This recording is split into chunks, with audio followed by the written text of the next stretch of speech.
The concept of diversity encompasses acceptance and respect. It means understanding that each individual is unique and recognizing our individual differences.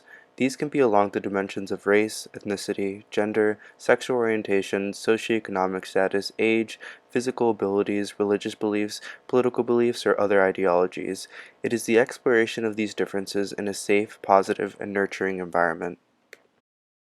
Today's training will focus on unconscious bias and the relationship between unconscious bias and inequities in the American education system. Unconscious bias is prejudice or unsupported judgments in favor of or against one person or group as compared to another in a way that is generally unfair. Unconscious biases develop at an early age. Biases emerge during middle childhood and appear to develop across childhood. All people have unconscious biases. It is necessary for people to recognize their biases, or there is no way they can be corrected. Since unconscious biases develop from a young age, no individual can claim that they do not have unconscious bias. Professor of Social Psychology Claude Steele explains, unconscious bias is far more prevalent than conscious prejudice and often incompatible with one's conscious values. Certain scenarios can activate unconscious attitudes and beliefs. For example, biases may be more prevalent when multitasking or working under time pressure. Unconscious biases are everywhere, from the neighborhood that we choose, the close friends that we have, to the people we date. Developments in neuroscience now demonstrate that many biases are formed throughout life and held at the subconscious level, mainly through societal and parental conditioning. We gather millions of bits of information and our brain processes that information in a certain way, unconsciously categorizing and formatting it into familiar patterns. Though most of us have difficulty accepting it or acknowledging it, we all do it. Gender, ethnicity, disability, sexuality, body size, profession, etc. all influence the assessments that we make of people and form the basis of our relationship with others and the world at large. Three manifestations of unconscious bias in the education system are teachers assuming students with names that are more common among African American and Latinx communities will perform less well on exams than students with the names that are more common among white Americans. Black students are 3 times more likely to be suspended than white peers. Starting in preschool, students of color often experience microaggressions, both from teachers as well as their peers, which can be both psychologically and physically demanding. Dr. Van Dyke completed her dissertation on uncommon black names in the classroom. She found that students with distinctive black names were subject to disrespect, stereotypes, and low academic and behavioral expectations from their teachers.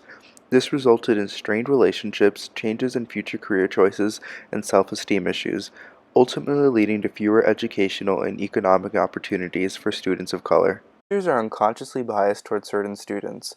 These unconscious biases lead teachers to favor white students, give them more acceptance, academic help, and social support. To understand unconscious bias, consider two students, Susie and Shayla. When Susie walks into the classroom on the first day of class, the teacher smiles. When Shayla walks into the classroom on the first day of school, the teacher looks a little concerned. Not a huge change of expression, and likely not something the teacher intended to do, but a subtle difference Shayla can recognize. The teacher has been socialized to believe that Susie will behave better than Shayla, and she cannot hide this in her response to the children on the first day of class.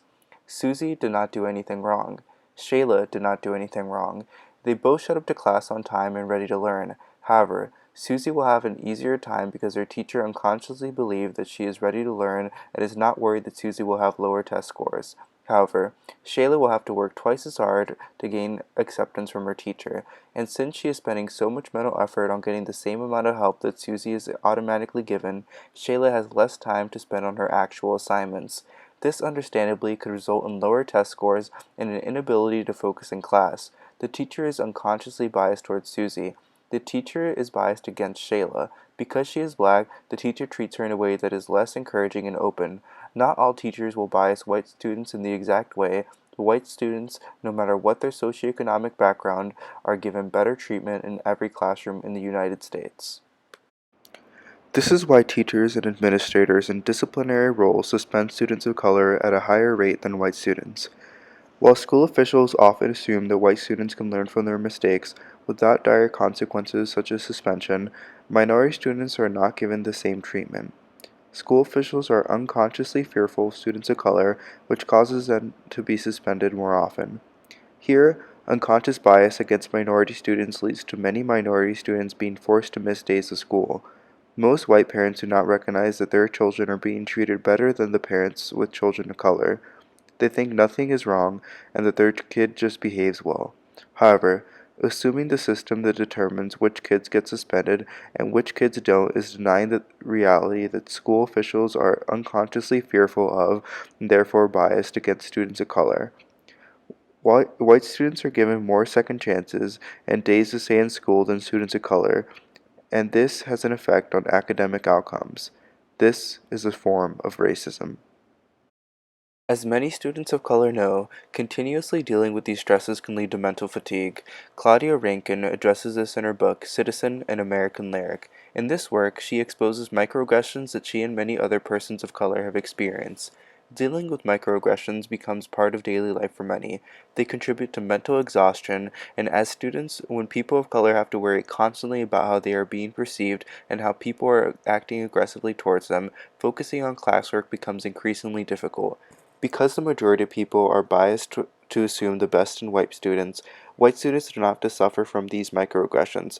Not recognizing the fact that these microaggressions are happening against people of color is a form of racism. Though looking at unconscious bias can make the prospect of racial equality seem impossible, Claudia Rankine calls all of us to action. She states, "Everyone, black or white, man or woman, young or old, must contribute to undo the corrupt racial system we exist in. However, in order to do this, white people must recognize their biases. Growing up in a society with bias against people of color means being biased against people of color. White people can fight their biases to try and do as little harm as possible, but they cannot deny that their biases exist." White privilege must be studied because the first step to solving a problem is recognizing that one exists. There are many advantages to a diverse learning environment and workforce, and understanding privilege can help us contribute to building these spaces and making them inclusive and safe for everyone.